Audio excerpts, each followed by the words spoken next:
All right, guys, welcome to another podcast. Here we are again with a podcast that I'm able to finally record here in between all of the crazy that's been happening here lately in the past few weeks. My unit has been called back up to duty. So we're back in the operations, in the ground operations that are taking place in Gaza that we left about a month plus ago, however long basically we had a month break, and then we're back in again here and working on our plans, our missions, and all the things that need to get done in order to have mission success, etc. During this time, I've been able to follow along during the downtime that I have, follow along some of the social media trends that are taking place lately. And to be honest, I am extremely troubled and concerned. I'm really concerned with the way things are going here in the world today, especially in North America, especially in Europe. It seems like people are just getting off the rails. People are losing their moral compass. People are losing critical thinking to be able to really think about what is it that I am discussing right now. Do I know what I'm talking about? Do I have all the facts in front of me, etc.? I mean, you have people in college campuses all over the United States barring Jews from entering the campuses as if that's okay somehow in any construct of a world that we live in, where any students are barred from entering a university because of their ethnic connection to a nation that is at war. That's just insane. It's like saying that you don't want any Russian students to enter your universities because Russia and Ukraine are at a war, and you take the side of Ukraine on this matter, and let's just bar all the Russians students who are going to school now. Does that make any sense? Do they represent the Russians right now that are in war with Ukraine right now? I mean, insanity, absolutely insanity. There are Jews living in North America, guys, if you're not aware of this, for hundreds of years. And to punish them for the sins, so to speak, of Israel, the state of Israel, is just outrageous. You can't target them and you can't equate them, your fellow Americans, with what's taking place here in Israel in the war that is happening right now with the terrorists in Gaza. And here's the other thing too, by the way, all these social justice warriors out there that are just, free Palestine and all this stuff. Notice that all of the focus is on Gaza. All of the focus is on the death toll that's happening in Gaza. Notice that there is a infatuation with this concept of genocide, right? That there's an act of genocide taking place in Gaza. What people are forgetting, and let me just remind you, because clearly a lot of you have just, you've missed the big picture. There is an existential, I can't say the word, a threat to the existence of the Jewish people in this land that we call Israel. There is a attempt to erase Jews out of the Middle East once and for good. What people forget is that the Jews were living all throughout the Middle East. So a lot of the Jews living here today are basically Arab Jews. They're Arab Jews that came from Yemen, they came from Lebanon, they came from Iraq, they came from Syria, they came from Egypt. So they are all ethnically Arabs who grew up in those countries, speaking those language, eating their food, and developing the cultures, from those cultures, developing an ethnic reality that is very Arab. The only difference was that they practiced Judaism and that they were ethnically Jewish and not Arab, all out Arab. Okay, like the local population. So their religious, their religion is what signified them as different, and therefore they got targeted and they got persecuted and they fled and they came back to the homeland where they came from originally. So Jews came back to this land, and what happens is, today in modern ignorance, you have people claiming that Jews are colonizers. You have this idea that all the Jews that live here and that inhabit this land and that took it away from the Arabs are Jews who come from Europe, who come from North America, who come from, I don't know, Canada, etc. Although that is where we have Jews, that come from those countries as well. We also have Jews that come from Ethiopia. Okay, so we have African Jews, we have Asian Jews. They come from Asia. We have Jews of all ethnicities. Okay, that have been living in the diaspora for thousands of years. Okay, since the Romans dispersed us out of our land. And you have Jews who have continuously kept a Jewish presence here in this land since the Roman expulsion of Jews, and they developed whole schools of study. Wrote. In fact, some of the first printed materials from the printing press came from here. Religious materials that were printed, Jewish learning that was printed out and distributed throughout, and so on. So, to how to put this? To ignorantly put Jews in a box as if they fit in your box and they fit your narrative, and that way you can feel good about criticizing us. That is disgusting. It is anti-Semitism, and I'm going to call you out on this episode right now, guys. I'm going to call you out for what you are. And if the shoe fits, tough. And if it bothers you, if it offends you, honestly, I don't care, because I have been so offended lately through the rhetoric that is just so freely on the internet right now. This freely spreading all these anti-Semitic slurs, all these anti-Semitic accusations against the genocide that is happening in Palestine. Guys, we have been fighting the most ethical war that can be fought in modern history. In fact, where the United States failed, in Iraq and in Afghanistan, as far as human civilian casualties of war, we have been able to succeed, not just in the lower numbers. If you take just the raw statistics from both conflicts, the 20 years plus war that has been carried out with the United States in Afghanistan and Iraq, and if you take those same statistics and those same confines of urban warfare and dirty tactics of the enemy, of ISIS and all these terrorist entities, Al Qaeda, etc. If you take all of those dirty tricks that are being used against U.S. forces that have been trying to root out terrorism, we have been conducting the exact same operations, targeting the terrorists within a civilian populated area. The difference is that where we carry out our operations are in a much more condensed area, higher civilian population in the area, in the target area, and our numbers are outstanding. And this isn't, you don't have to take it from the Jews, so to speak, okay? Because this, again, for those of you who support us and are with us and all that, guys, I'm not criticizing you. This isn't to you. This is for you anti-Semites.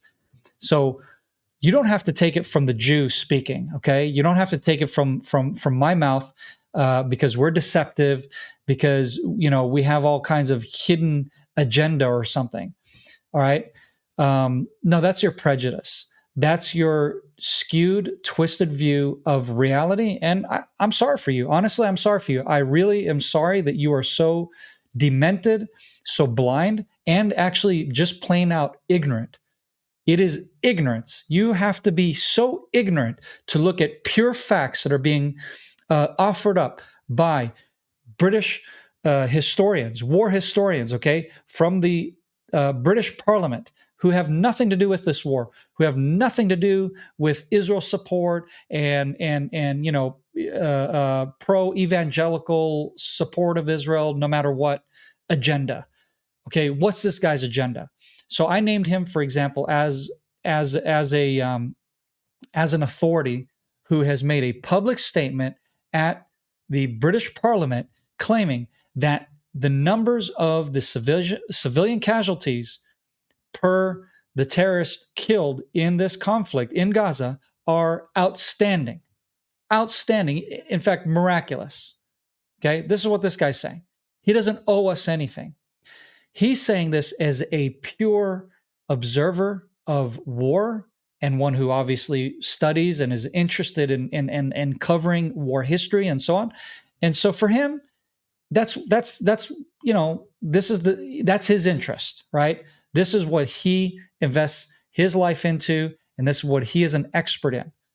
And as an expert in the field of war history, he's saying that if you take the Hamas's numbers, which are inflated, by the way, because that's who the health ministry in Gaza, number counts of civilian casualties is coming from. It's coming from one and the same. It's coming from Hamas, okay? Because Hamas controls everything that comes out of Gaza, okay? Everything comes out, everything that comes into Gaza, by the way, as well, okay? They are the biggest bully on the block, and they're destroying the lives of the Palestinians in Gaza. That's the fact. And what he pointed out is if you even take their numbers, which are inflated, they're outrageous, that the statistics are incredible, okay? Like there's nothing like this in modern warfare. No one has done this to date as far as is achieving the goal of destroying an enemy and avoiding human casualties to the best possible way. Now, here's a bombshell. I've already said this before, by the way, so I'm actually regurgitating what I've already pointed out, but here's the fun fact. Here is the fun fact. This is where it gets interesting. So based on what he pointed out, which was with the inflated numbers, now, the United Nations, just as of, I think it was either today or yesterday, they had come out with the revised numbers and said that the numbers of women and children killed in this conflict were wrong. They were not 14,000, but rather 8,000. So in other words, the number, and they're like, we're sorry, we made a mistake. It's the fog of war, because they were questioning on it. Like, well, how could you guys come out with such an outrageously inflated number and then now say, oh no, and now you're backpedaling? Well, the damage is already done. The damage is already done. You've already told the whole world that basically we're committing a genocide. You've already told the whole world that we have killed tens of thousands of innocent men and women in Gaza. And that we just, we're going, willy-nilly into Gaza, just shooting at anything, bombing anything, and because we just don't care, right? We're cold-hearted murderers. That's what you just claimed Israel of doing. Now, when you criticize, and this is another important thing, because people are saying, oh, we're just criticizing the IDF, or we're just criticizing the government. We're not criticizing all Jews, right? Well, first of all, here's a fun fact for you. Israel has 7.8 million Jews. That is more than half of all the Jews in the world, okay? So we've already crossed over the threshold of having more than half of all Jews in the world, they're spread out, are now living in Israel. 7.8 million Jews. So when you condemn the government of Israel and when you condemn Israel, then yeah, you are condemning Jews, because this is the only Jewish state in the world. Now, even more so, just to make it a little bit more complicated for some of y'all out there, because obviously your brains don't work very well and you have a hard time putting numbers and digits together. I get it. It must be really hard for you when you just scroll all day long and you think that, I saw YouTube on this and that, and you're now an expert on criticizing governments, policies, and so on. Now you're an expert, right? didn't study anything in school, got crappy grades, but because you figured out how to use a smartphone, there's nothing smart about the smartphone. It makes people really stupid, by the way. And I'm learning that lately because of the comments that I'm seeing when I try to confront the prejudices, the statements that are being made without even giving a second thought about it. And what I'm seeing, instead of, okay, how do you see me saying that? How did you get that? Instead, it's like, no, you're so sensitive. How dare you? I'm just criticizing the government. I'm just criticizing the IDF. I'm the IDF, guys. I am the guy who's fighting in the IDF. I am also a normal citizen, a normal civilian of the state of Israel. Because guess what? The IDF is a mandatory military. That means every citizen in Israel basically has to fight in, not physically fight, but we all have to serve. We all have to do our mandatory service. So some of us are cooks, some of us are pilots, some of us are mechanics, some of us are war fighters like me. All right. So when you criticize the IDF, you're criticizing the collective whole of all of the people of Israel, which the majority of are Jews. Here's another fun fact. And again, this is going to be hard for some of you guys to grasp. Take a deep breath and you'll figure it out, hopefully.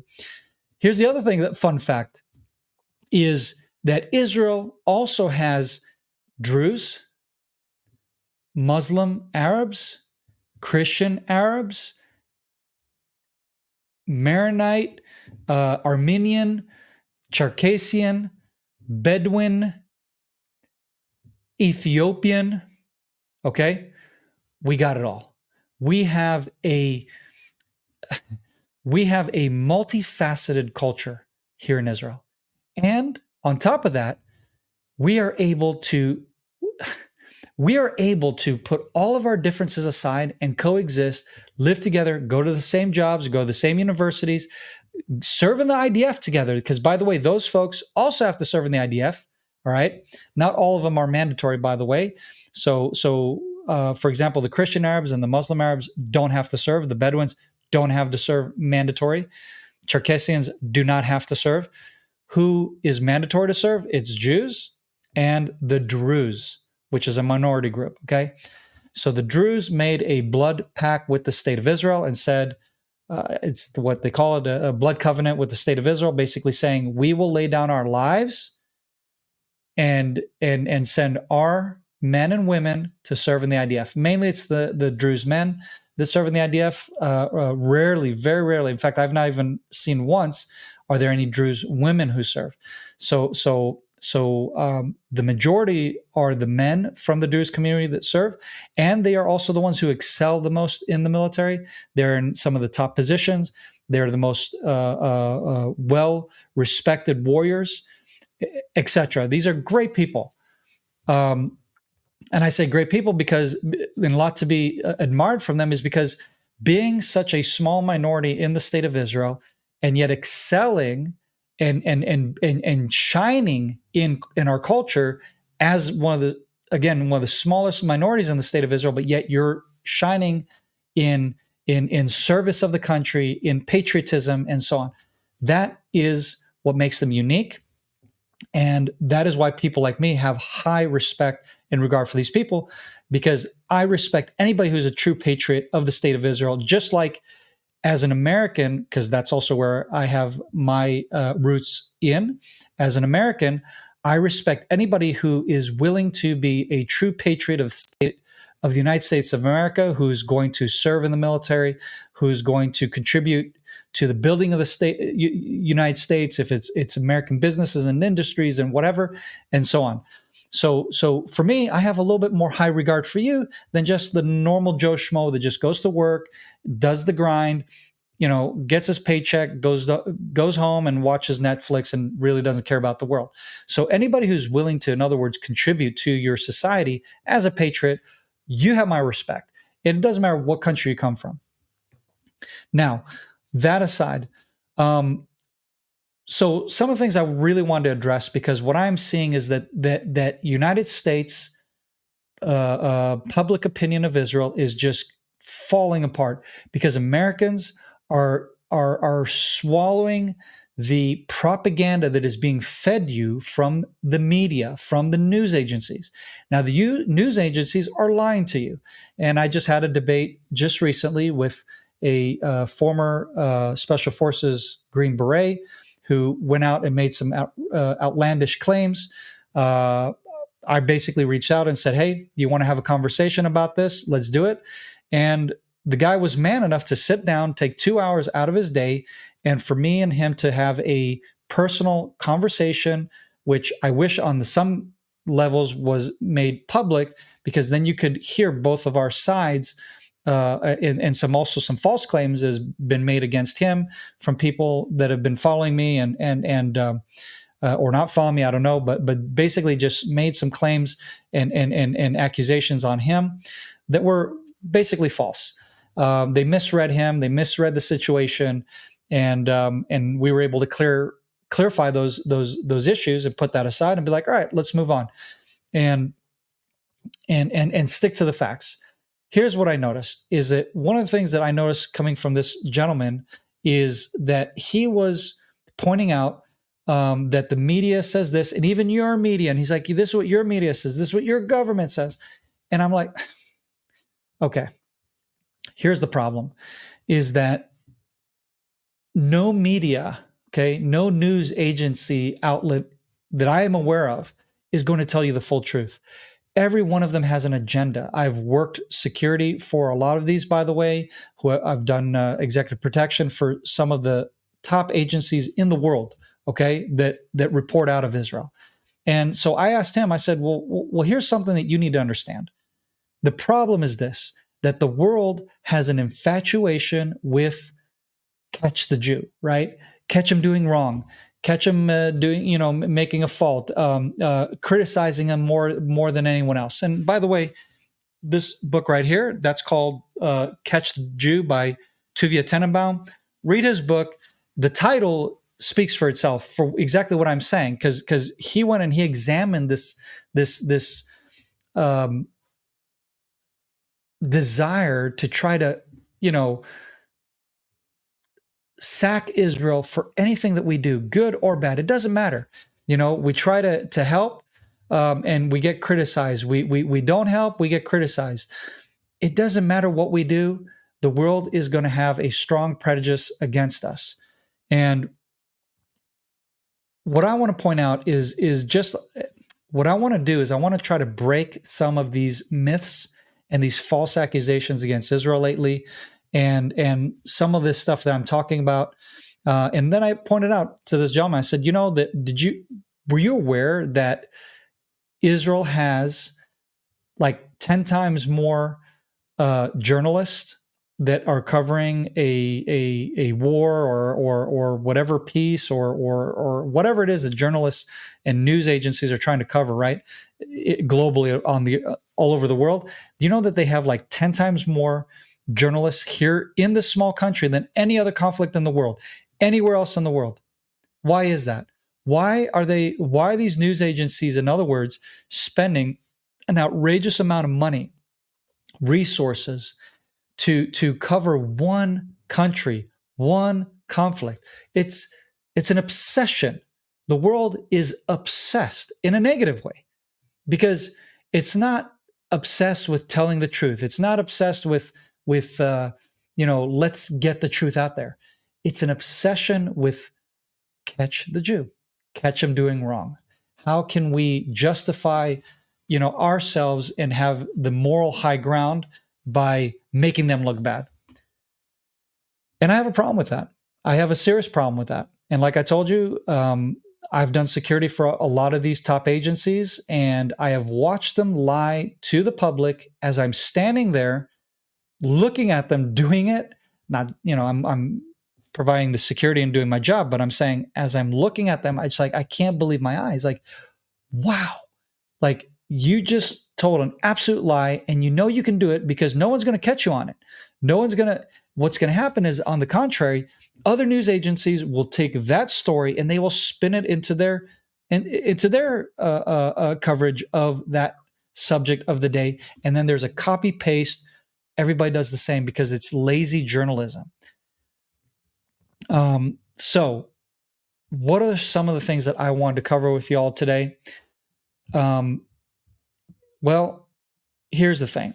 We have been accused of, or people of accusing the United States of funding this war, so-called, right? They say, I'm sick and tired of my American dollars, my tax-paying dollars going to fund another conflict like Ukraine and so on and so on and so forth.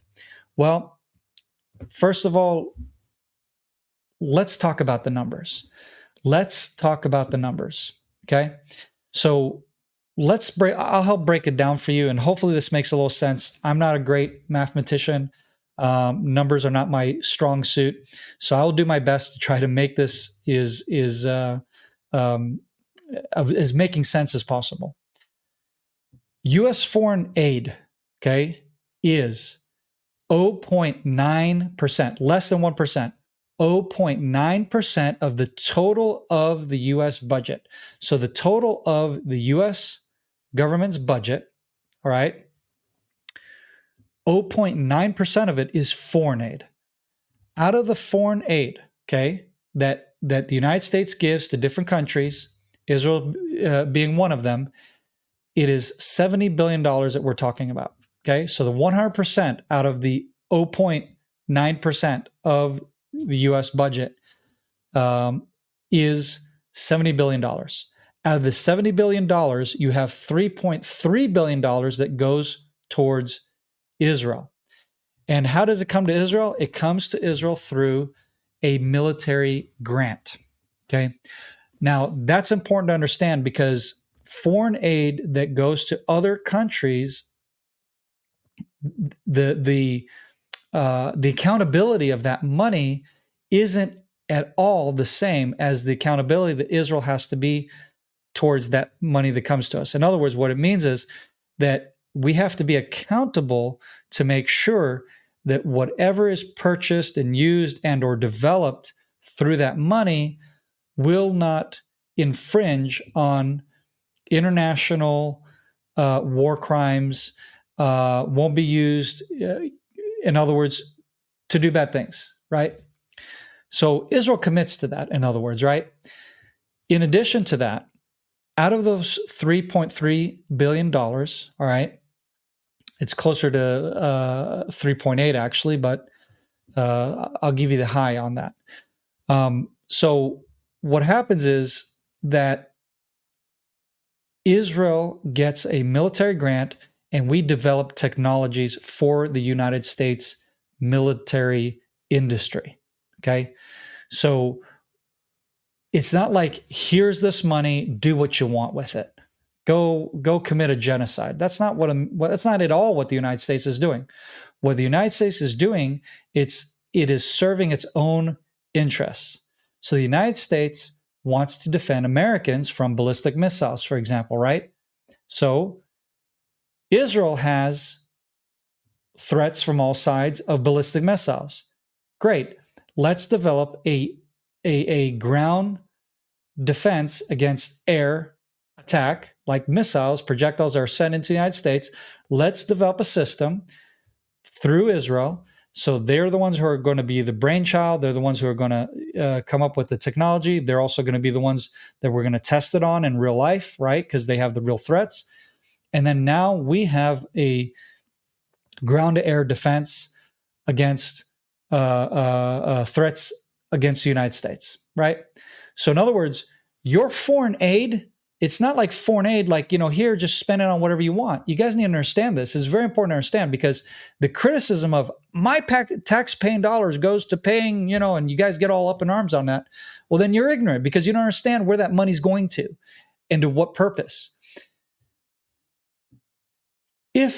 I'll explain it like this. If Israel were to develop its own technologies, okay, without the U.S., without the United States funding that technology, and it's the juicy technologies, of course, that are being developed. Okay, it's the ones that are the ones that keep the United States at the edge against the enemies that the United States are facing. So we help basically give you a tactical advantage in the technologies are developed here in Israel. Okay. And the Americans know this. Okay. Anybody who's in the industry knows this. It's not a big secret. Okay. It's just that political pundits on both sides of the aisle will articulate it differently in order to serve their political agenda, to either throw Israel under the bus and or to say, well, let's support Israel. But they're not really going to go into the nitty gritty on these things. Now, let's first ask the question, why does Israel even get these let's say the high end, the $3.8 billion every year? Why do we get that? So Israel had the Six-Day War in 1967. 1967, we came under attack. 5 different countries threatened to annihilate us. Nothing new under the sun. And within 6 days, we were able to completely annihilate all of the enemies, all the Arab countries.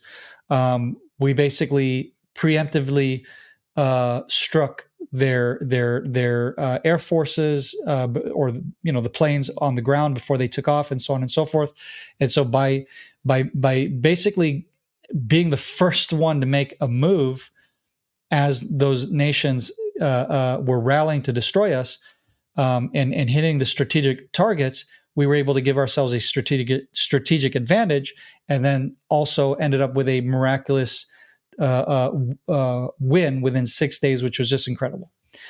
But what happened is Egypt, which lost a huge landmass, they were so humiliated. They were so outraged, okay? Because Mubarak of Egypt at the time, who was the prime minister, he was preaching daily and giving these, like Hitler style speeches, real colorful, loud, and we're gonna get them, we're gonna destroy them, let's go get those Jews.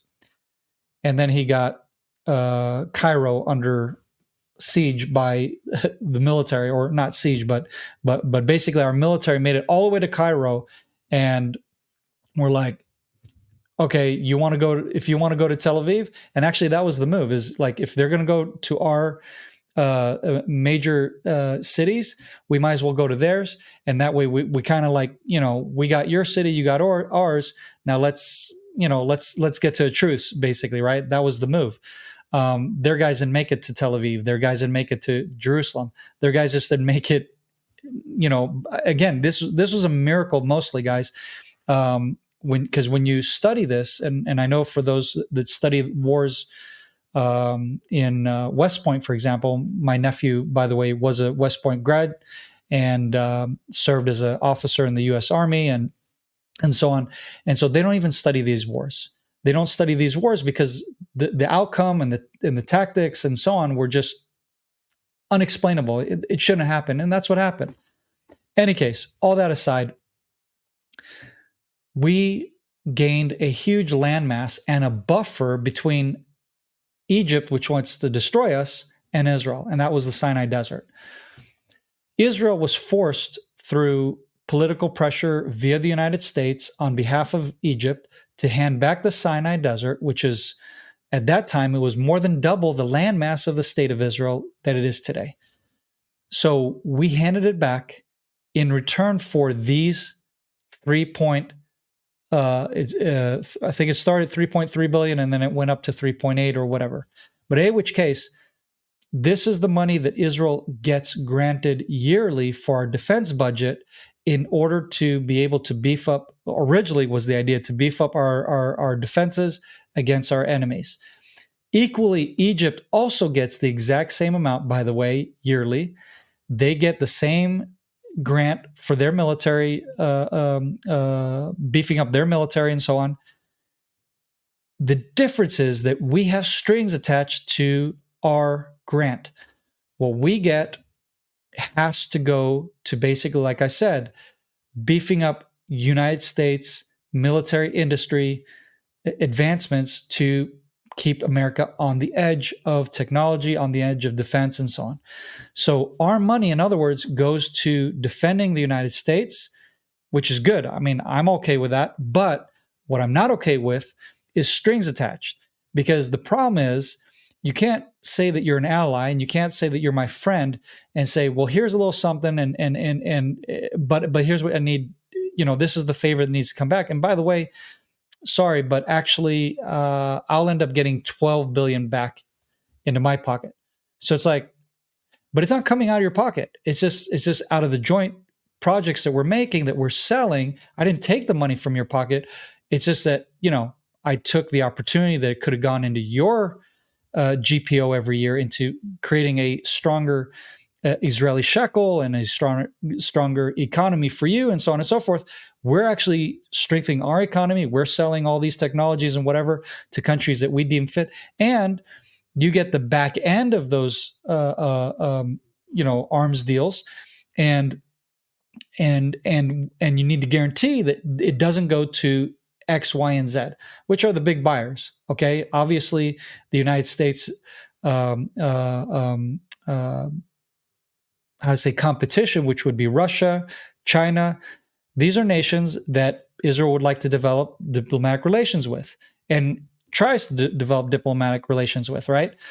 But the United States basically is like, look, if you want me to be your friend, right, so to speak, if you want us to have your side on international matters, on this, on that, and whatever, politically and what have you, well, you need to stick to our demands. And so what I'm saying is basically this foreign aid, that as it's labeled on the news or the media and everybody's getting outraged, it is actually self-serving.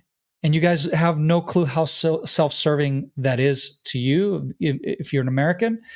And it is hurting Israel, because what it does, it then, in times like right now, where we need that budget, meaning now we need those rockets, now we need those defense systems, because right now we're in war. So you said you're going to supply them, so let's do it.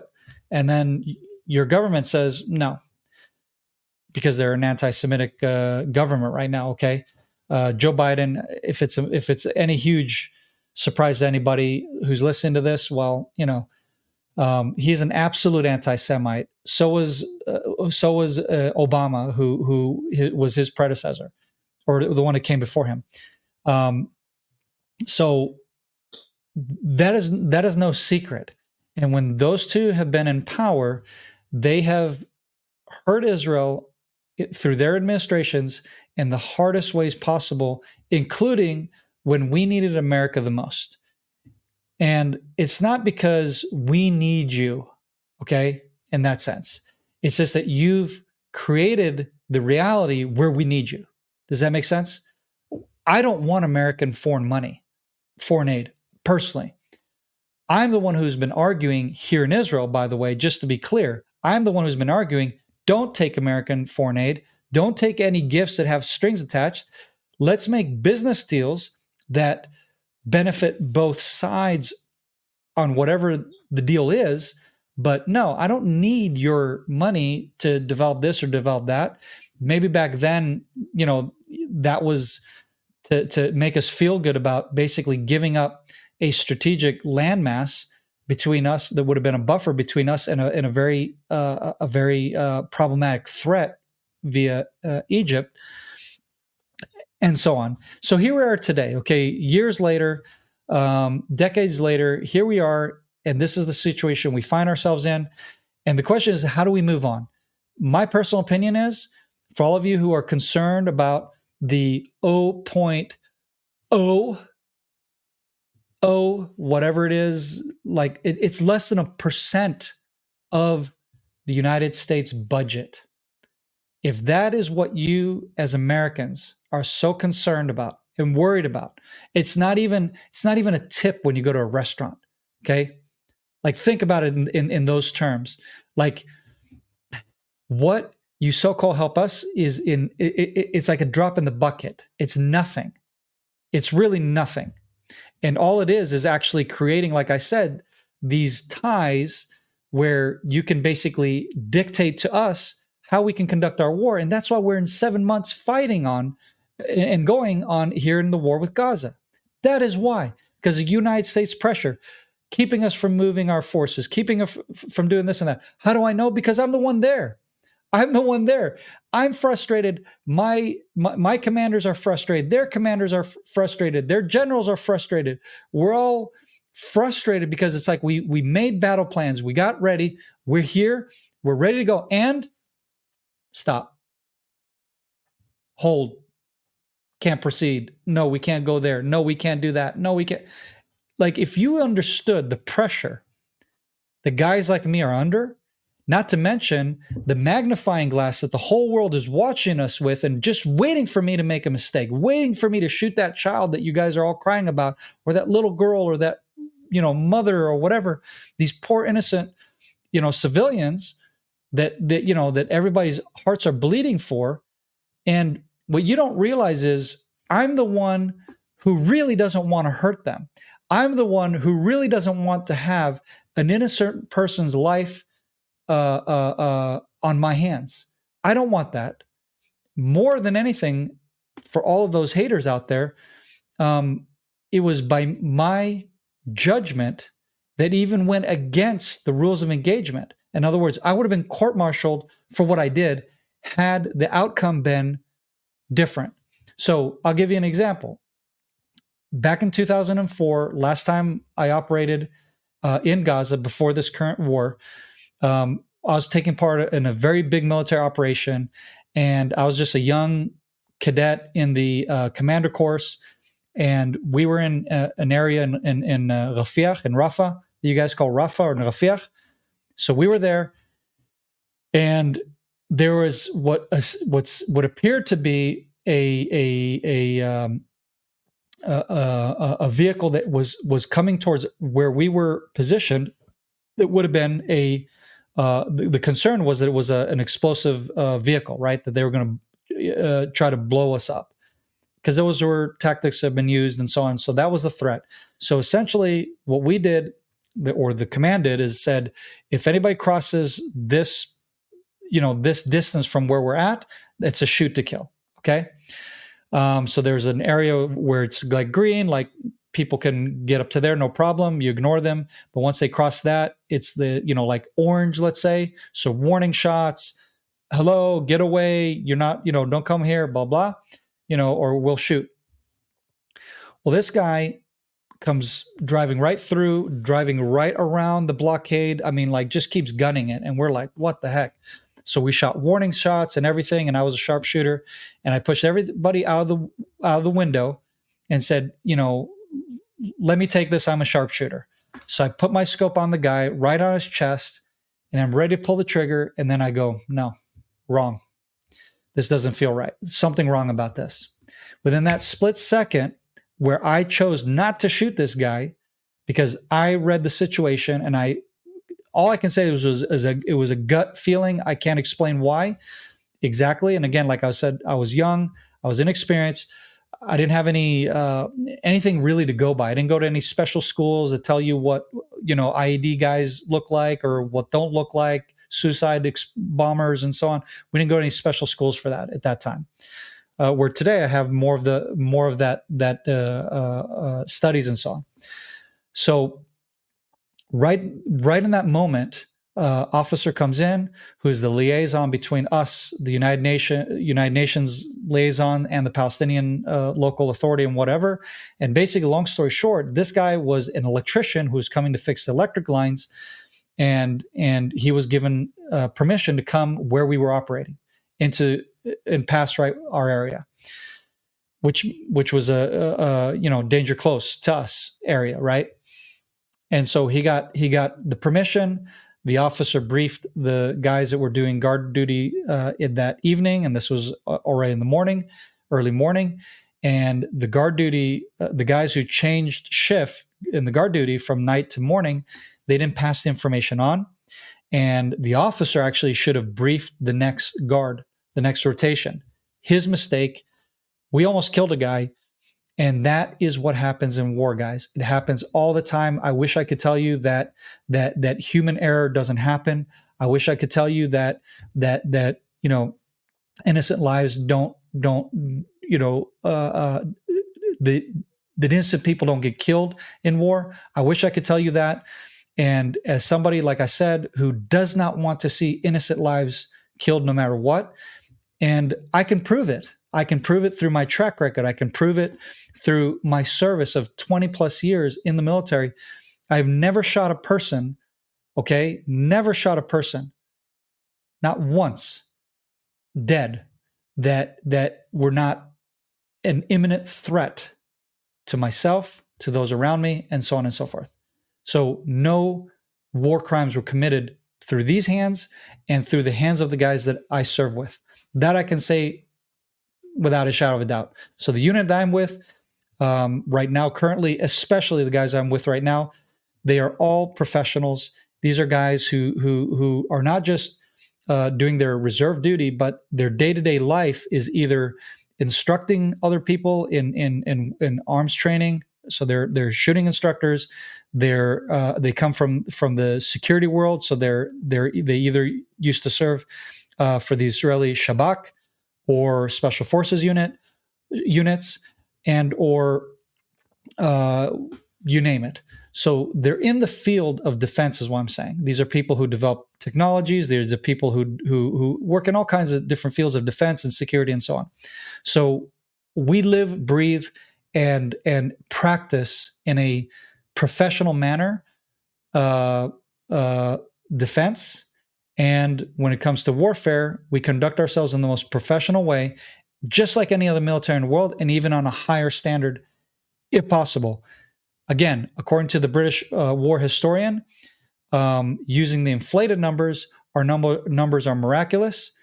Let's go back to the current count, which slashed that in almost half. Now, all of a sudden, those numbers aren't just miraculous, they're insane. Okay. But that doesn't matter to the critics around, right? Doesn't matter. Everything I just said right now, I know you don't care. I know you think we're a bunch of bloodthirsty, genocidal maniacs, but that is your opinion and you're entitled to it. And I can sleep good at night knowing that these hands have not committed any acts of violence towards someone who it did not need to be acted on them. That I know for a fact. So back to the U.S. aid. So, like I said, $3.3 billion goes towards Israel. Of the total foreign aid, okay, of all the total, the 100% of the foreign aid, we get 4.8% of the total foreign aid that goes to different nations that the United States has diplomatic relations with, which is, like I said, it's 0.001 of the total of the U.S. budget. In other words, it's not even a percentile, not even a percentile. Listen carefully. And another fact that you need to understand, because you're like, I'm not going to pay for that war over there, going over there. I ain't paying, for them Jews to be committing genocide. Don't worry about it. Think about it like this.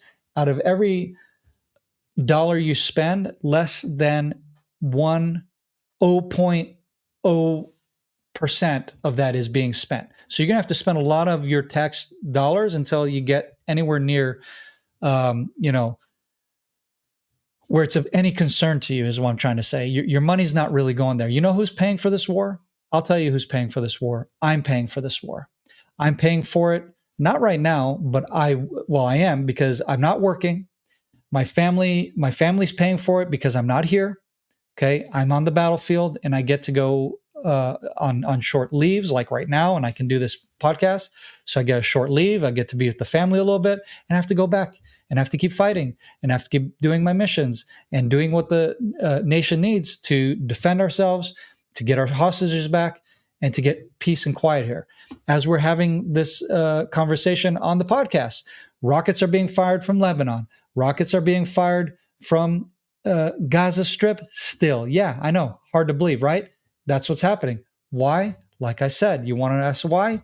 I'll tell you why. The United States government is putting stupid pressure on us, keeping us from finishing our objective in Gaza. It's wearing us out. It's wearing our population out. It's wearing our economy out, because the longer this drags out, their tourism goes down. business relations go down. It affects us on mega proportions that you wouldn't even understand. And over, what is it, like, forget the exact numbers, but I know for sure it's over 1 million, way over a million. But in any case, let's just say 1 million plus of the population of Israel right now, 1 million plus of the population of Israel right now are living displaced. They're not in their homes for 7 months. So all of those living up in the north, where I grew up, by the way, they have been living in hotels. They have been sick and tired and miserable. They don't go to their normal work, right? Because remember, they work somewhere else. So how are they going to work? Who's paying for all of this? I'm paying for it, not you, America. You're not paying extra money. You're not paying extra penalties. And that's where you guys should be. If you want to be pissed off at anything, it should be your government that is allowing us to bleed ourselves dry. Because the question really is that we're all asking ourselves is, I'm not maybe paying it now, but my kids will be paying for this war. Our grandkids will be paying for this war through the increased taxes. And already the taxes have been going up. And how can the taxes go up if we're not working a normal job, when we're getting a subsidy paycheck? I'm not getting the full paycheck of what I would get if I were working. See, these are things that you don't understand. You don't live that. And out of the foreign aid that comes to Israel, that's only 15% of Israel's total defense budget. So think about that. It's only 15%. So in other words, we have to come up with 85% of that defense budget, and it comes out of my pocket as an Israeli. It comes out of my taxes. Who's going to pay for this war? I'm going to pay for this war. My grandkids are going to be paying for this war. That's the sad reality. But the question is, are you going to go down in history as the useful idiots that the Biden administration, the globalists, that's exactly what they wanted. They wanted conservatives, Christians, alike, not just blue-haired radical left, but they have managed, through using social engineering, social media, and all that, they're using that against you, and you're not even aware of it. How do I know? Because I'm watching it. I'm watching it unfold right in front of my eyes. And I'm like, you guys are stepping into the landmines that they laid for you, and you're doing it ignorantly. I'll give you an example. So the White House made a hearing and basically trying to claim that certain passages of Scripture in the New Testament can be deemed anti-Semitic, and we want to be careful on any anti-Semitism, because anti-Semitism is on the rise thanks to you, the administration, yes, and so on. And what they do is they hide their agenda. Okay, they hide their deceptive agenda of Jew hatred, and then they let those who should typically be the ones who support Jews because of their faith that is connected to the Jewish people, the Christians, and they get them to turn on the Jewish people. And then they're like, so in other words, you can't say that the Jews crucified Christ, right? Because now again, they're very clever, because they know history, and they know that Christian persecution historically in the past 2,000 years, a lot of it came out of replacement theology, Christians saying that we've replaced you, so you're no longer the chosen people. We are. God is punishing you for not accepting Jesus as Christ, and therefore you're going to be. That's why you were expelled from your land. That's why you've been wandering as nomads throughout the world, and that's why you're being punished by God for your sins, because you killed Christ. Yeah. So this is how Christians have done historically. And then in recent times, evangelicals have come out and have shown a different sentiment and have recognized that Israel is God's chosen people, it's God's chosen land. And since 1948, it's created a revolution in Christian thinking in the positive of, wow, so if Israel, if God's people are not chosen, why are they being allowed to miraculously come back to their land? Why are they having miracles?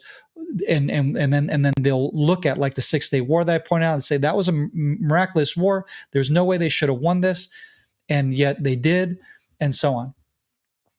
So what I'm saying is this: is there's an interesting, and by the way, after the 6-Day War, we had support from all over the world, including Sweden, which is one of the most anti-Israel governments in the world today, especially in Europe. But yeah, even Sweden back then in 1967 were like, wow, those Jews, they were able to defend themselves against incredible odds. What a miracle. So there's this interesting thing that I'm seeing here, is that when Jews are being pushed down and persecuted, we get the sympathy of the world, right? And that's what happened on October 7th. We got the sympathy of the world for just a little bit. But then when Jews start to fight back and defend themselves, we don't like the Jew who defends himself. Except during the 6-Day War, we're like, wow, because it's like there wasn't political correctness back then. And it was just like, wow, it's like it caught him by surprise. But because this has been long drawn, and there are powers that be that want it to be long drawn, because they want the world to grow impatient with Israel. They want the world to be jaded towards Israel. They want the world to be anti-Semitic towards Israel without even knowing that you're anti-Semitic, without even being aware of it. And because I think a lot of anti-Semites, they're not even aware of it. There are those who are, full out Nazis and their radical views and so on and so forth. But what I'm saying is, for the majority of the people, I don't think that's the case. Because I'm talking with them online, and they're like, no, I'm just criticizing, the government. Oh, I'm just criticizing the IDF. Well, that's me. I'm part of the IDF. This is a people's army, okay? Like, you can't just criticize us and say, oh, I'm not criticizing Jews. Well, or I'm criticizing Israel, I'm not criticizing Jews. Well, it's like, this is where the majority of the Jewish population of the world live in right now, is in the state of Israel. So if you're criticizing Israel, but it's like they love to try to separate and wiggle away from, I'm not an anti-Semite. But you are, because look at the statements you're making. And I'll give you a classic example. So just recently, in March, Ben Shapiro had fired Candace Owens because of her blatant anti-Semitic rants that she was making, okay, online. She was making some very, very harsh statements. He was like, hey, what are you doing? Because I thought we were on the same team. I also thought that. Like, for me, Candace Owens was like such a shining example of somebody who is fighting for truth. And I was like, man, like, it side blinded me just as much, I think, as it side blinded Ben. It's like, why is she saying this stuff? In other words, she was defending Kanye West, who is saying that he's going to go DEFCON 3 on Jews. I'm sorry, but if that's not an anti-Semitic statement, then what is? And by the way, I'm not blaming him for saying this, because as far as I understand, he is medically or mentally disturbed. So I don't judge a person who has mental issues, okay? He's an extremely talented musician, artist, and all that, but he has some serious issues that he needs to deal with. So I'm not going to condemn him and say, oh, that guy's an anti-Semite. I think he's just very disturbed, and that's a sad reality. So, but the problem is that when people support his antics, his ranting on insane things that have no context, no truth behind it, when they're defending it, that's where you're like, and someone like Candace Owens, do you think she's mentally disturbed?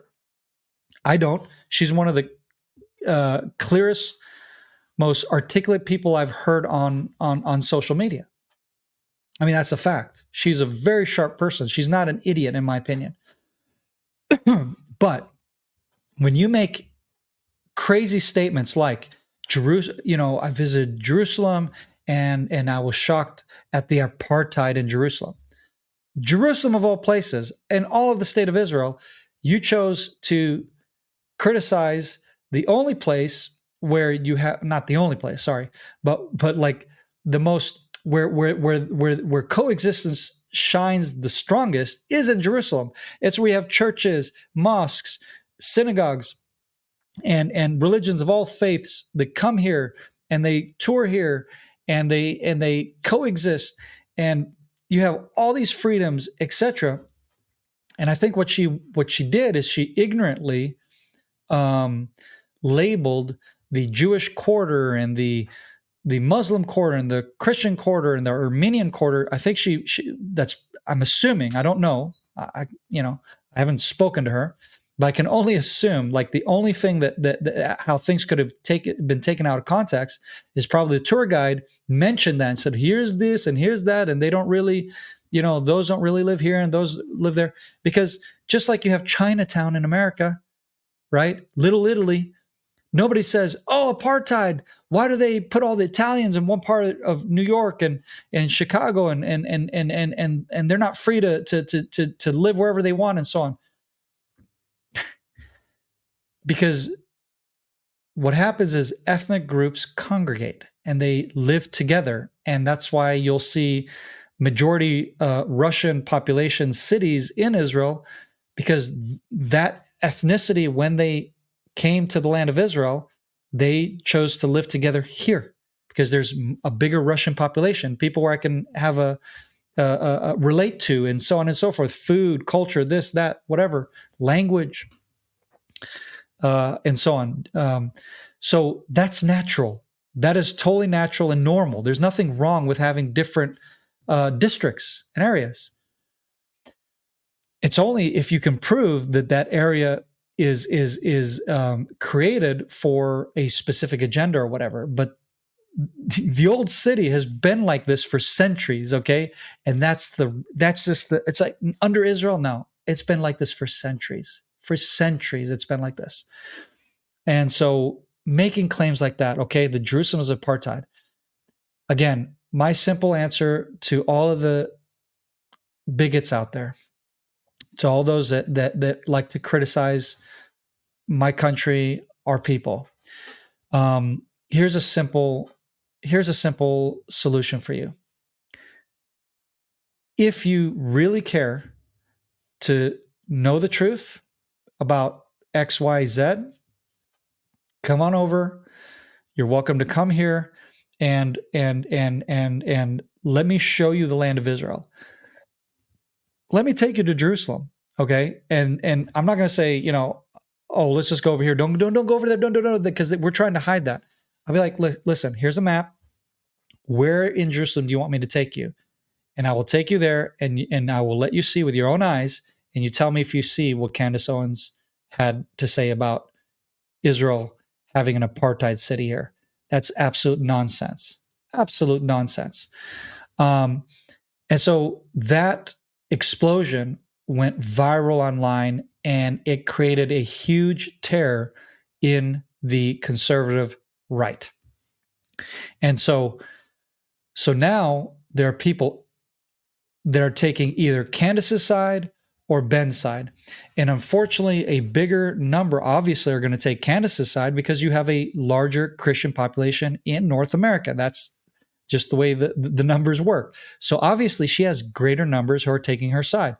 Plus she represents the African American community. So then you have obviously people who are going to sympathize with her because of their ethnic relation. And that's normal. But the problem is that what I have been seeing is blatant anti-Semitic rantings going out online. And just recently I saw this UFC fighter. I don't even know the guy, but apparently he's a UFC fighter. And he from Arkansas, which, by the way, I love Arkansas guys. Some of my best friends are from Arkansas. But in any case, and so this guy went on the Hodge twins. Forgive me if I'm mispronouncing their name. Again, these are guys that I've been following for years. They take political issues or cultural issues, and they make comedy out of it, and it's hilarious and it's great. So they do it in a humorous way, and I think it's a good way to take big issues and make fun of them. Here's where you don't make fun of something. You don't make fun of a white dude saying that he's going to give a beat down to Ben Shapiro, who is a nerd. And, why doesn't he serve his country and serve in the military and blah, blah, blah, blah, blah, blah. I don't know. Did you serve in the military? I heard him talking about his dad serving in the military. Did he serve in the military? You're serving the UFC. You're serving yourself. You're making money fighting. I don't make money fighting. I'm losing money fighting for my country because we have ethics, because we have values, because it's the right thing to do. Here's the big difference. So those who like to criticize us and criticize Ben Shapiro, it's nonsensical. It's stupid. It's wrong. If you're doing that, you are wrong. You are either an anti-Semite or you are a useful idiot of anti-Semites who are using you as a pawn to turn against people like Ben Shapiro by making these political maneuverings, and they're actually turning you against yourself. Because here's the thing, if you turn on Israel, you turn on the Jewish people, you're actually, as a Christian, if you're a Bible-believing Christian, you're turning against Jesus's family. When you turn against Jesus's family, not to mention Abraham and his family, who has a legit promise from God that those who bless his seed will be blessed, those who curse his seed will be cursed. In fact, it doesn't literally say curse, it says belittled. You'll be belittled by God. God is going to deal with you. I don't have to deal with you. I'm just throwing the truth out for you to listen to. And I'm really hoping that if there's someone out there who is on the fence on this and or have been taking the side of Candace Owens and hating on Ben Shapiro, listen, you can dislike the guy as a businessman, as public statements he makes and whatever, but to hate on the Jews collectively, which is what this UFC guy was doing. He was making anti-Semitic statements that were disgusting and shameful. And I'll tell you what's even more shameful is that he considers himself a Bible-believing Christian. Brother, as a Bible-believing Christian, you need to read your Bible. And I'm not even joking. I'm not trying to be sarcastic or whatever. Brother, read your Bible. Those of you who are considering yourselves Bible-believing Christians, Bible-believing is taking into consideration you've read your Bible. Do you know how many Christians, Bible-believing Christians, I've taken on tours here in the land of Israel, and I've learned very few of them actually know their Bible, like really know it. I shouldn't know the Christian Bible better than you as a Christian, okay?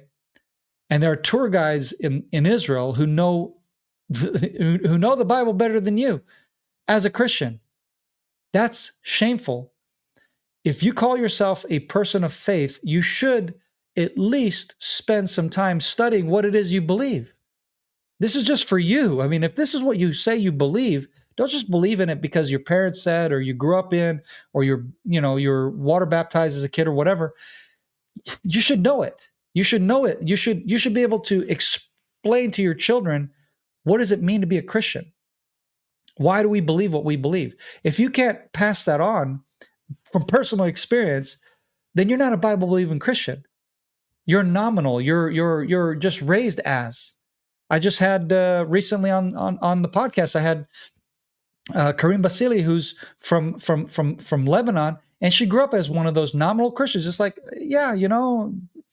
didn't really read the Bible. And then she read her Bible, and then she had her eyes open, and then she was like, wow, as growing up as an enemy to Israel in Lebanon, she was my neighbor, literally. We were wrong. We shouldn't. We actually need to defend Israel, right? Not defend Israel in committing war crimes against our country. Obviously, that's not what I'm saying. Not defending Israel in committing war crimes against anybody. or defending Israel, period, no matter what we do. Israel cannot not do wrong. That is not true. We make lots of mistakes. In my personal opinion, today was the Memorial Day where we remember the fallen soldiers and those who have been victims of terrorism. It's combined on the same day. We remember all of those who have given the ultimate sacrifice. I was able to go to my one of my best friends in my unit whose brother died in the war, and he's mentioned in the description of this podcast. By the way, Ilya was the captain of a unit that was serving in Gaza, searching for terrorists, and he was killed in a ambush against his guys, and died as a hero. So as we were up at Har Herzl, which is where the fallen soldiers are buried, it's a specific area in Jerusalem, burial site, where as a fallen soldier, you get buried there. If you were to die just in whatever other circumstances, you usually get buried in the cemetery of your community where you live. So I went up there to be with my friend, to remember our dear brother who fell, and listening to the politicians get up and, name so-and-so and so-and-so and this and this and this, because, it's the protocol of the ceremony for the day. And they had it on the loudspeaker thing because we weren't where the main ceremony was. We were where our buddy had fallen, where he's buried. And then the main ceremony is taken or being conducted in the main area. So I hear the prime minister mention and say, the president of Israel and his wife, and then it mentioned the House Speaker and his husband. And I'm like, I reacted to that, right? Not going out and being like, this is, an outrage. But it bothers me to know that, not to know, I mean, I knew it, but it bothers me to hear that in such a holy day, that we have politicians who represent an agenda that I don't agree with at all. I don't agree with the homosexual agenda at all. As a Bible believing Jew, the scriptures are clear that is an abominational act. That is a wrongful act before God. And so I don't condemn homosexuals. You can do whatever you want, do it behind closed doors and all that good stuff. But holding a public office of any kind, and then having that mixed in with, like I said, what I consider to be, a solemn, holy moment of remembrance, it stung a little bit. It's, and you start to remember, like, yeah, you know what? Not everything is perfect in this country. It's, we're not high holy rollers, okay? We don't have the high moral ground on everything. But, and I'll end with this because I need to wrap this up. But I'll end with this. You need to understand that we're not saying that you can't criticize us, but making statements like, should Jews/Israel get unique considerations regarding speech, as a knee-jerk reaction to what your government is doing to try to mask their anti-Semitism, that's just like I said, that's where you just stepped right into that landmine. And now, as a Christian conservative, you just threw Israel under the bus. You threw Jews under the bus, saying, if saying that Jesus is king, like Candace Owens did, which, again, I don't know, but it could be alluded to that she was alluding to a Nazi who made a statement in a big in a big forum there with the Nazi, with a bunch of fellow Nazis, and ended with the Jesus is King statement. Now, was she alluding to that? Was she really honestly just saying, listen, Jesus is king over my life, and whatever happens, happens. If we have to part ways because we don't see eye to eye on this, you got to give her the benefit of the doubt and be like, okay, that very well could be. But I know it offended a lot of Jews out there. That didn't offend me. What offends me, okay, is when you make a statement like this. That's offensive, because what you're trying to say is, oh, the government said this and this and this, so I'm going to be vulgar about it, and I'm going to be, to just to prove my point of free speech. Your freedoms, okay, first of all, they're not free. Somebody like me bled, died, sacrificed for you to say that, okay? From the first patriots who fought to set America free from colonial rule. They bled and they fought for your freedom. Your freedom isn't free, my friend. I know this very well because my father was a World War II vet. My nephew, like I said, and all of my family have served in the United States armed forces. Not all in the armed forces, but they've all served. I've served in the IDF. I'm the first of my family me and my younger brother are the only out of our family who have served here in Israel, because circumstances were that we grew up here, that we ended up here from all of our family in North America, where we originate from. What I'm saying is somebody bled for those freedoms. And the freedom wasn't for you to be able to, your freedom of speech isn't so that you can go and be disgraceful and you can be hurtful towards other people. That's not freedom. Actually, that's not freedom at all. That's anarchy. That's chaos. Oh, I should be able to do what I want, right? I should be able to, why are you keeping me from drinking and driving? It's my freedom. I should be able to drink and drive. No, because you get people killed. It's because it affects people, because it hurts people.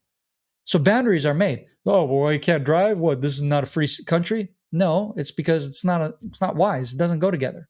Same thing with free speech. Free speech doesn't mean at the expense of others.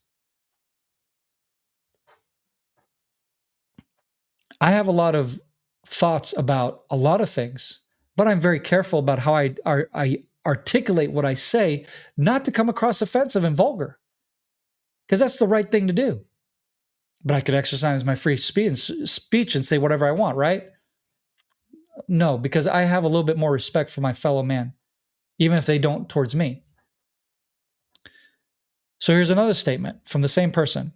Regardless of what our joke of a House, Senate, president defines as law, like I said, they tried to, cover up their anti-Semitism by, let's make some reforms here to, what anti-Semitism is.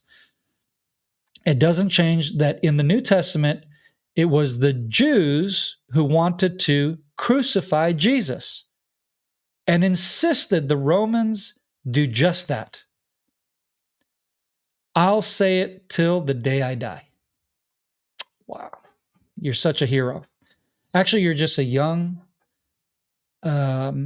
inexperienced young boy who has very strong passions, and you don't understand what you're saying. This statement was made, by the way, just over a week ago, just before Holocaust Memorial Day. Think about that for a minute. And I went on to the comment section and I had to say something about this, because I'm like, guys, this isn't cool. What, you don't understand, blah, blah, blah, no, how's that anti-Semitic? And then people who are anti-Semitic started to lay into me. And I was like, well, that was my point. You made my point. Thank you. That was my point. Is it people are going to read this and they're going to read it out of context. I get what you're trying to do. You're trying to say, I'll say if this is what the New Testament says, and as a Bible believing Christian, I'm going to say this till the day I die, because that's what the New Testament says. And you just exercise your free speech. But you forget, and you're ignorant, and you don't have life experience, and you don't understand that it's exactly these kind of statements used in the wrong context that lit anti-Semitic attacks against Jews, led to the Holocaust, led to pogroms, led to horrible things that happened to Jews for nearly 2,000 years. So is that the hill you want to die on? Really? In order to exercise your free speech? I mean, I'm asking you guys for real. Is this something you really, that's how you want to go now? And you don't care about the ramifications of making statements like this and what it will lead to. So both these statements are by Lucas Botkin, who is the founder of T-Rex Arms, who is also who I'm a client of. Okay, I've bought multiple items from his store, have been using it in this war. And here's the irony, just to, bring things around. Because so these were two different posts that he made. And then the third post was, I think it was the Blue Angels, because I used to live right under them, by the way, when I went and studied in Pensacola, Florida, in university. And I remember waking up every morning around 5 a.m., Blue Angels flying right over my head, and it was the perfect alarm clock. I never slept in. Any case, so he's filming, I think either he's filming or somebody's filming, the Blue Angels. And then the post under that, in that post, he writes, well, it's good to know that not all of our money is going towards funding the war in Ukraine/Israel. Back to what I just pointed out right here about the foreign aid.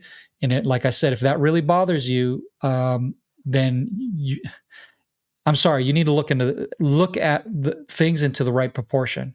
You need to proportionalize what political pundits are saying, and understand that is not at all what people are saying. People aren't saying that you need to fund this and you need to do this and you do that. It's part of an agreement and a deal that the United States brokered in the 70s that is actually benefiting you. If that bothers you, then take it up with your government, and please do. I want that money to stop. I want that money to stop. But in any case, the real funny thing is when I think about this, patriotism and America and our money and our this, brother, I paid for you to be where you're at. I paid good money to buy good gear from your capitalist enterprise that I'm using in this war that you're against. I don't know if he's against or pro or whatever. He didn't give any context, and that's what bothers me.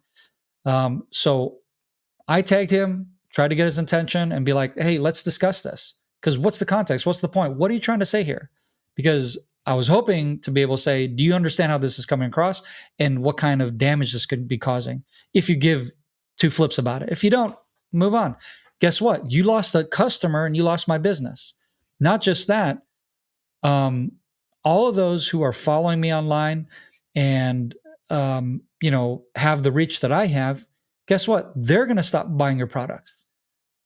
Not because I am going to boycott you, but because when we see somebody that we want to support as a blue, red, and white American company, because we want to support American, we want to support as patriots, things made in America.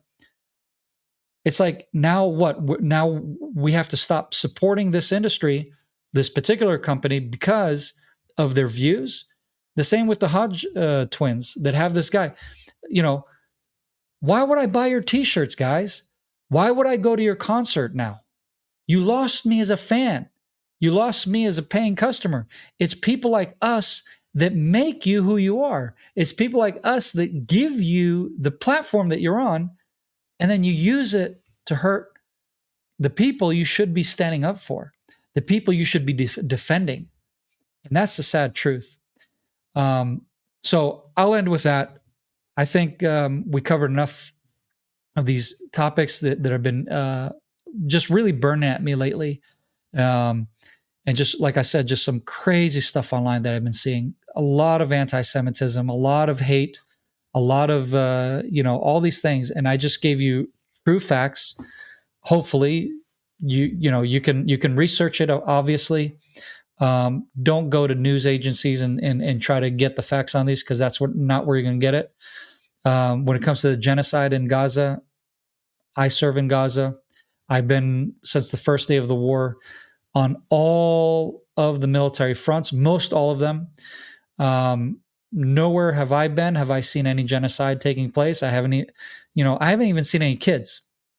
Okay, not we saw some women, but actual children I haven't seen. I've seen some younger men, a lot of fighting age male men that we have taken captive, who laid down their arms.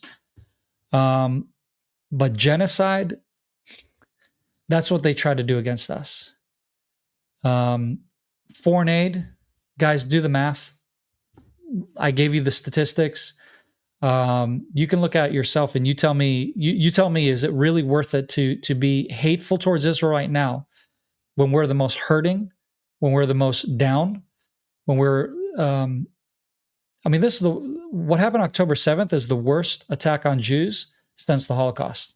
If you think now's a wise time to put salt on our wounds, hey, at least I know where you stand. And that, you know what, this is wonderful for me, actually, on the one hand, because it's exposing what's been happening lately and the way they're using social media to get the worst out of people. I'm now being able to see the crud come to the surface, and now I know what you really stand for as a human being. Now I know what's really going through your mind as a human being, not just as a business owner, not just as a comedian who makes fun of the politics that's going on in America, and we can have a few laughs and it's all good and fun and not a big deal. Well, now it's a big deal when you start making hateful statements towards the Jewish people, when you make stupid statements about where our money's going to and all that stuff, with not even understanding even the ramifications of what that means for you. If you want to be self-serving, it actually is self-serving to you. It's America first and it's America second. Israel somewhere in the back, wherever, where we throw you under the bus when it's convenient to us, like right now is happening with Biden. The Biden administration, when it's convenient for you all, you throw us under the bus. We need funds now, but, well, we're just not. It's not because we need it because we can't create those funds. It's because the projects that we created for our defense, those joint projects, it went into that technology that now we need to use. We need to use it now in this war. And it's like, oh no, we're not sending it, but we helped create it. And that was the deal. The deal is that we get to use it when we need it. No, you don't get it.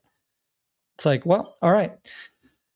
Now I know where you stand, and for those of you who want to stand with Israel, who want to support Israel, my simple advice: share this, get the truth out there, inform your friends, because this is fact versus fiction, reality and truth versus media spinning of reality and trying to sell whatever story. Until next time, guys. Again, if you want to support this channel, I'll link a Patreon. You can help support us so we can help, pay for the editing and the production and everything and getting the word out. Social media is crushing us. They're shadow banning us. They're trying to shut down the truth getting out. And this I've learned lately from the gentleman that's trying to help me with my social media and trying to help get a larger reach, because it's like I was growing and then all of a sudden it just stopped. And we're like, brother, I don't know, something weird here, but it's like social media is hating on me right now, and it makes no sense. It's like, I'm growing by thousands of new followers every week to like 1, 2, whatever. It's like, that doesn't make sense. The opposite. It's like you're supposed to be able to grow, especially if you're continually putting out good content and whatever. So if you want to help us get this content out, then help support the podcast. We'll put a link to the Patreon, and that is a good way to help us get more content out. And as we continue to grow and so on, we'll be able to get you special content that is not going to be made public, that you'll be able to be privy of as a supporter of this channel. And may we be able to have explore some more interesting content as this podcast continues to grow. And I really appreciate you guys listening, sharing, supporting, and sharing the love and support. God bless you guys. Shalom from Israel.